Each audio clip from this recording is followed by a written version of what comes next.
Are you sick of seeing shots just like that?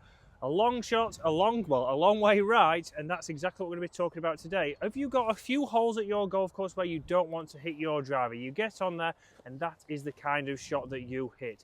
You often then go, right, I need to go down a club, I'm going to go to my fairway wood, but it doesn't get much better. So you're straight away going all the way down to an iron, and we're sacrificing distance. So if you're somebody who grabs a fairway wood, this is what I see a lot of times when people grab their fairway wood out. They put the ball on the tee because, again, they're thinking, right, I'm on the tee box, so I need to tee this golf ball up. But what we often see is this exactly here. If Bobby goes down behind, we see that they've teed it up too high. So again, that's sat well above the face of that fairway wood. And from there, we know with a fairway wood, we're still designed to hit down into that golf ball. We need to hit down into that golf ball to get the correct launch, to get the correct ball speed, to get it going as far as possible. And a fairway wood is a club that you want to have confidence with. It's something that you want to be able to go, right, I'm struggling with the driver on this kind of hole because I'd normally hit a slice. I'd have to set it off over those trees, but then obviously we're not getting the distance. And it's because of tee height. So we need to make sure that when we're teeing this golf ball up,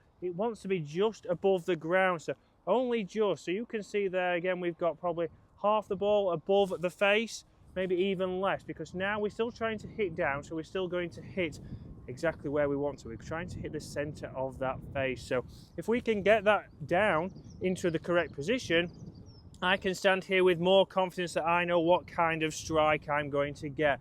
And once we're in that kind of position, we need to make sure we get the setups right, because obviously what I see is people go, right, I'm not hitting the driver, I'm going to go fairway wood, and straight away that ball position is in a position exactly where you'd have it with driver. Well, I'm on the tee box, so it needs to be on the left heel, and from there, again, we're going to either be working up, we're going to maybe top these fairway woods. How many people top their fairway woods? You get your 3-wood out, whether it's off the fairway or off a tee, and sometimes you top that. That's because of ball position. So we need to make sure with a fairway wood, we're thinking again, get into a routine of a little bit further back, probably a club head width back in your stance. If you're a right-handed golfer, from your left heel, then that's not too far forwards. We can then make a good swing there, we can weight transfer, and we're still going to be hitting down into the golf ball, ever so slightly down. Again, the ball position is a little bit further forwards than it would be with an iron, so I'm not saying that you should be starting to see huge divots out here.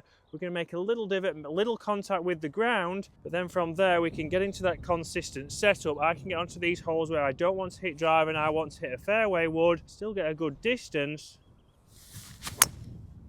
and still be able to score well. You see there, a nice draw up there, getting the distance. I've took a little bit of a divot after the golf ball, so I've got confidence with it. I'm not having to drop down to something like a driving iron. I'm not having to drop down to a hybrid and starting to sacrifice a lot of distance. We know, even if you're not confident with your driver, we still need to get it as far down there as possible, so we make it easier when you're going into the green to help you get good at golf.